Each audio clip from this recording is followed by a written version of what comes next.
ವೇದಿಕೆ ಮೇಲೆ ಇರ್ತಕ್ಕಂಥ ಎಲ್ಲ ಗಣ್ಯರು, ಇವತ್ತಿನ ದಿನ ಜ್ಞಾನ ಭಾರತಿ ವಿದ್ಯಾ ಶಾಲೆಯ ವಾರ್ಷಿಕೋತ್ಸವ ಸಮಾರಂಭ. ಹೆಚ್ಚಿಗೆ ಮಾತನಾಡಲಿಕ್ಕೆ ಸಮಯ ಇಲ್ಲ. ಒಂದಿಷ್ಟು ವಿಚಾರಗಳನ್ನು ಡಿ ಟಿ ಸತ್ಯನಾರಾಯಣ ಆಗಾಗಲೇ ಹಂಚಿಕೊಂಡಿದ್ದಾರೆ. ಶಿಕ್ಷಣ ಕೊಡ್ತಕ್ಕಂಥದ್ದು ಸಮಾಜಮುಖಿ ಆಗಿರ್ತಕ್ಕಂಥ ಒಂದು ಕೆಲಸ. ನಮಗೆ ಕಾಣೋ ಹಾಗೆ ಯಾರ್ಯಾರು ಶಿಕ್ಷಣ ಕೊಡ್ಬೋದು ಅಂತ ಹೇಳಿ, ಒಂದನೇದು ಸರ್ಕಾರ ತನ್ನ ಕರ್ತವ್ಯ ಅಂತ ಹೇಳಿ ಶಿಕ್ಷಣವನ್ನು ಮಕ್ಕಳಿಗೆ ಕೊಡುತ್ತೆ.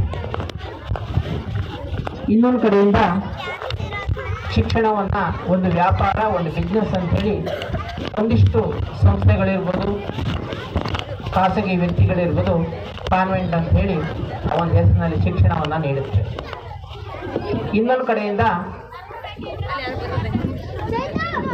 ಸಮಾಜಮುಖಿ ಯೋಜನೆಗಳಿಂದ ಒಳ್ಳೆ ರೀತಿಯಲ್ಲಿ ಸಮಾಜವನ್ನು ಮುನ್ನಡೆಸಬೇಕು ಅನ್ನೋ ದೃಷ್ಟಿಕೋನದಿಂದ ಯಾವುದೇ ರೀತಿ ವ್ಯವಹಾರ, ಕರ್ತವ್ಯ ಎಲ್ಲವುದನ್ನು ಬಿಟ್ಟು ತಾನು ಏನೋ ಒಂದು ಮಾಡಬೇಕು, ಸಮಾಜಕ್ಕೆ ಕೊಡಬೇಕು ಅಂತಕ್ಕಂಥ ದೃಷ್ಟಿಕೋನದಿಂದ ಸಮಾಜಮುಖಿಯಾಗಿರ್ತಕ್ಕಂಥ ಮಠಗಳು, ಸಂಸ್ಥೆಗಳು ಶಿಕ್ಷಣ ಕೊಡುತ್ತವೆ. ನಾವು ಹಲವಾರು ಡಿ ಟಿ ಸತ್ಯನಾರಾಯಣ ಹೇಳಿದ ಹಾಗೆ ಹಲವಾರು ಸರ್ಕಾರಿ ಶಾಲಾ ಕಾರ್ಯಕ್ರಮಗಳಲ್ಲಿ ಹೇಳ್ತೀವಿ, ಮಕ್ಕಳನ್ನ ನೀವು ಸರ್ಕಾರಿ ಶಾಲೆ ಕಳಿಸ್ರಿ, ಕಾನ್ವೆಂಟಿಗೆ ಕಳಿಸ್ಬೇಡ್ರಿ. ನೀವಲ್ಲಿ ಹಣವನ್ನು ಕೊಡೋದ್ರಿಂದ ಹೆಚ್ಚು ಹಣವನ್ನು ಎಲ್ಲಿ ಕೊಡ್ತೀವಿ ಅದೊಂದು ಕ್ವಾಲಿಟಿ ಇರುತ್ತೆ ಐಟಮ್ ಅಂತೇಳಿ ಅಂಗಡಿಲಿ ಯಾವ ರೀತಿ ನೋಡ್ತೀವಿ ಅದೇ ರೀತಿಯಲ್ಲಿ ನೀವು ಕಾನ್ವೆಂಟಿಗೆ ಹಣವನ್ನು ಕೊಟ್ಟು ಮಕ್ಕಳನ್ನು ಸೇರಿಸ್ತೀರಿ.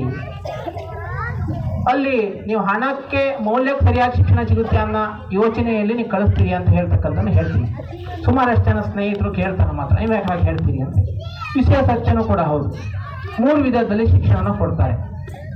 ಆದರೆ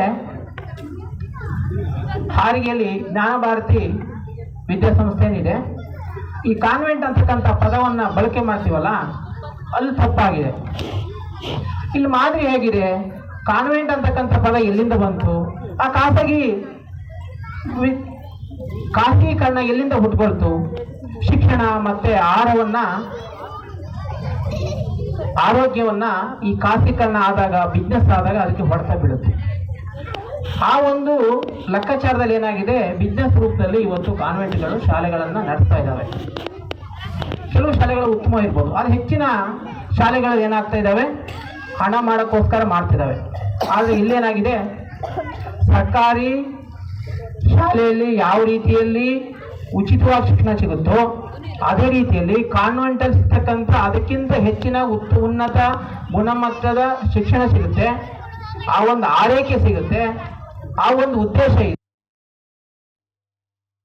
ಇರ್ತಕ್ಕಂಥದ್ದನ್ನು ಅಭ್ಯಾಸ ಮಾಡ್ಕೊಂಡಿರೋದೇ ತಪ್ಪು ಅಂತ ಹೇಳ್ತಕ್ಕಂಥದ್ದು ನನ್ನ ಭಾವನೆ. ನಾವು ಪೋಷಕರೇನಿದ್ದೀವಿ, ಶಿಕ್ಷಣ ಸಂಸ್ಥೆ ನಡ್ಸಕ್ಕಂಥವ್ರೇನಿದ್ದೀವಿ, ಮೊದಲನೇದಾಗಿ ಹೆಸರನ್ನ ಇದೊಂದು ಗುರುಕುಲ ಅಂತ ಹೇಳಿ ಕರ್ಕೊಂಡಾಗ ಇನ್ನೂ ಹೆಚ್ಚಿನ ಒಂದು ಸ್ಥಾನಮಾನ ಸಿಗುತ್ತೆ, ಅದ್ರ ಮೇಲೆ ಇರ್ತಕ್ಕಂಥ ಗೌರವ ಹೆಚ್ಚಾಗುತ್ತೆ ಅಂತ ಹೇಳ್ಕೊಳ್ತೀವಿ. ಯಾಕೆ ಅಂತ ಹೇಳಿದ್ರೆ, ಈ ಶಾಲೆಯಲ್ಲಿ ಫೀಸ್ ತಗೊಳ್ಳಲ್ಲ. ಎಲ್ಲ ಊರಿಗೆ 2 ಜನ ಇರಲಿ, 1 ಜನ ಇರಲಿ, ಮಕ್ಕಳಿರ್ಲಿ, ಅವ್ರು ಬರಲಿ ಬರ್ದೇ ಹೋಗ್ಲಿ ಹೋಗ್ತಕ್ಕಂಥ ಏನೇ ಹೋಗ್ತಾರೆ. ಕೊಡ್ತಕ್ಕಂಥದ್ದು ಫೀಸ್ ಎಷ್ಟು ಕೇಳಿದ್ರೆ ಆ ಡೀಸೆಲಿಗೆ ಸಾಕಾಗಲ್ಲ, ಆ ಡ್ರೈವರಿಗೆ ಕೊಡ್ತಕ್ಕಂಥ ಸಂಬಳಕ್ಕೆ ಸಾಕಾಗಲ್ಲ. ಉದ್ದೇಶ ಯಾವುದಿದೆ, ನಾನು ಹೇಳಿದೆ 3 ರೀತಿಯಲ್ಲಿ ಶಿಕ್ಷಣ ವ್ಯವಸ್ಥೆ ಇದೆ ಅಂತ ಹೇಳಿ. ಸರ್ಕಾರ ಕರ್ತವ್ಯ ಅಂತ ಮಾಡ್ತಕ್ಕಂಥದ್ದು, ಇನ್ನೊಂದು ರೀತಿಯಲ್ಲಿ ಕಾನ್ವೆಂಟ್ಗಳಲ್ಲಿ ಮಾಡ್ತಕ್ಕಂಥದ್ದು ಬಿಸ್ನೆಸ್ ಆಗಿ, ಇನ್ನೊಂದು ನಾವು ನೋಡಿದ್ದೀವಿ ಸಿದ್ಧಗಂಗಾ ಮಾಡಿದಂಥ ದೊಡ್ಡ ಕ್ಷೇತ್ರಗಳಲ್ಲಿ ಅನ್ನದಾಸೋಹ ಮತ್ತು ಅಕ್ಷರ ದಾಸೋಹವನ್ನ ಸಮಾಜ ಉದ್ಯೋಗ ಮಾಡ್ತಿದ್ದಾರೆ. ಆ ಒಂದು ರೀತಿಯಲ್ಲಿ ನಮ್ಮ ಹೋಬಳಿನಲ್ಲಿ ಅವಶ್ಯಕತೆ ಇತ್ತು ಈ ರೀತಿಯ ಒಂದು ಶಿಕ್ಷಣ ವ್ಯವಸ್ಥೆ. ಆ ಒಂದು ಸಮಾಜಮುಖಿ ಕಾರ್ಯವನ್ನ ಈ ಒಂದು ರೂಪದಲ್ಲಿ, ಇದು ಜೈನ ಧರ್ಮದ ಮಠ ಆದರೂ ಕೂಡ ಯಾವುದೇ ರೀತಿಯ ಜಾತಿಯನ್ನ ಮಾಡ್ದೇನೆ ಸ್ವಾಮೀಜಿಯವರು ಎಲ್ಲ ವರ್ಗದ ಮಕ್ಕಳನ್ನ ಒಂದೇ ಶಾಲೆಯಲ್ಲಿ, ಒಂದೇ ಸಹಬಾಳ್ವೆಯಿಂದ, ಒಂದೇ ಯಾವುದೇ ರೀತಿ ಅಸಮಾನತೆ ಇಲ್ಲದೇನೆ ಶಿಕ್ಷಣ ಕೊಡ್ತಕ್ಕಂಥ ಯೋಜನೆಯನ್ನು ರೂಪಿಸಿದ್ದಾರೆ. ಯಾವುದೇ ರೀತಿ ಲೆಕ್ಕಾಚಾರ ಇಲ್ಲ ಅಲ್ಲಿ. ನೀವು ನೋಡ್ರಿ, ಯಾವುದೇ ಒಂದು ಲೆಕ್ಕಾಚಾರ ನೀವು ಕೊಡ್ತಕ್ಕಂಥ ಫೀಸಿಗೂ, ಇಲ್ಲಿ ಆಗ್ತಕ್ಕಂಥ ವ್ಯವಸ್ಥೆಗೂ, ಟೀಚರಿಗೆ ಕೊಡ್ತಕ್ಕಂಥ ಸಂಬಳಕ್ಕೂ, ಗಾಡಿ ಬಾಡಿಗೆಗೂ, ಡೀಸೆಲ್ಗೂ, ಡ್ರೈವರಿಗೂ ಲೆಕ್ಕಾಚಾರ ಮಾಡ್ಲಿಕ್ಕೆ ಆಗಲ್ಲ. ಎಲ್ಲಿ ಲೆಕ್ಕಾಚಾರ ನಡೆಯುತ್ತೆ ಅದನ್ನ ಮಾತ್ರ ಕಾನ್ವೆಂಟ್ ಅಂತ ಕರಿಬೇಕು ನಾವು. ಇಲ್ಲಿ ನಾವೇ ಹೇಳ್ಕೊಂಡಿದೀವಿ ಕಾನ್ವೆಂಟ್ ಅಂತ ಹೇಳಿ. ಈ ನಾನು ಅನ್ನೋಕ್ಕಿಂತ ನಡ್ಸ್ತಕ್ಕಂತ ನಮ್ ಕಾನ್ವೆಂಟ್ ಅಂತ ಹೇಳ್ತಾರೆ. ಮೊದಲನೇದಾಗ ಹೆಸರೇ ತಪ್ಪಾಗಿದೆ. ಅದನ್ನ ಮುಂದಿನ ದಿನಗಳಲ್ಲಿ ಅಭ್ಯಾಸ ಮಾಡಿಕೊಂಡ್ರೆ ಗುರುಕುಲ ಅಂತ ಆಗುತ್ತೆ. ಹಿಂದಿನ ದಿನಗಳಲ್ಲಿ ಇತ್ತು ಗುರುಕುಲ ಅಂತ ಹೇಳಿ.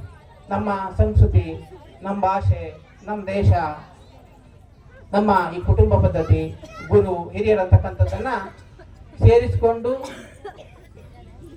ಮೌಲ್ಯಯುತವಾದಂಥ ಶಿಕ್ಷಣವನ್ನು ಕೊಟ್ಟು ಮೌಲ್ಯಾಧಾರಿತವಾದಂಥ ಜೀವನ ನಡೆಸಕ್ಕೆ ಬೇಕಾಗಿರ್ತಕ್ಕಂಥ ಎಲ್ಲ ಶಿಕ್ಷಣ ಕೊಡ್ತಾ ಇದ್ರು. ನಂತರ ದಿನಗಳೇನಾಯ್ತು, ಸರ್ಕಾರಿ ಶಾಲೆಗಳಾದವು, ಮುಂದುವರೆದು ಕಾನ್ವೆಂಟ್ ಆದವು. ಕೇವಲ ಅದು ವೃತ್ತಿ ಜೀವನಕ್ಕೆ ಮಾತ್ರ ಸೀಮಿತವಾದಂಥ ಕಾನ್ವೆಂಟ್ಗಳಿದ್ದಾವೆ.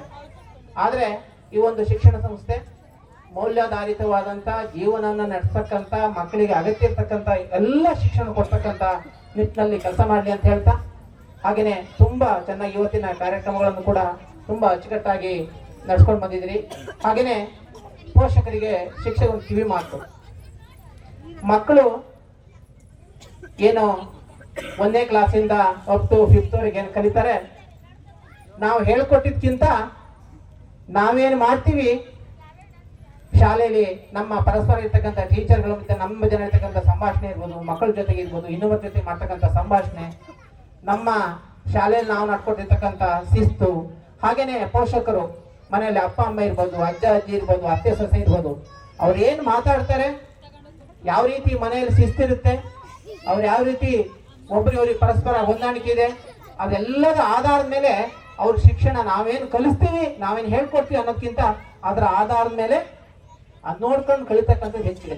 ಹಾಗಾಗಿ ಮಕ್ಕಳ ಎದುರಿಗೆ ಶಿಸ್ತಾಗಿ ಅರ್ಥಪೂರ್ಣವಾದಂಥ ರೀತಿಯಲ್ಲಿ ವ್ಯವಹಾರವನ್ನು ಮಾಡಿದರೆ ಅದನ್ನೆಲ್ಲ ಸಹ ಮಕ್ಕಳು ತಮ್ಮ ಜೀವನದಲ್ಲಿ ಅಳವಡಿಸ್ಕೊಂಡು ಉತ್ತಮವಾದಂಥ ಮೌಲ್ಯಯುತವಾದಂಥ ಜೀವನವನ್ನು ಪಡ್ಲಿಕ್ಕೆ ಅನುಕೂಲ ಆಗುತ್ತೆ ಅಂತ ಹೇಳ್ತಾ ಮಾತನಾಡಲಿಕ್ಕೆ ಅವಕಾಶ ಕೊಟ್ಟಂತ ತಮಗೆಲ್ಲರೂ ಒಂದಿಷ್ಟು ಮಾತನ್ನು ಮುಗಿಸ್ತೇನೆ.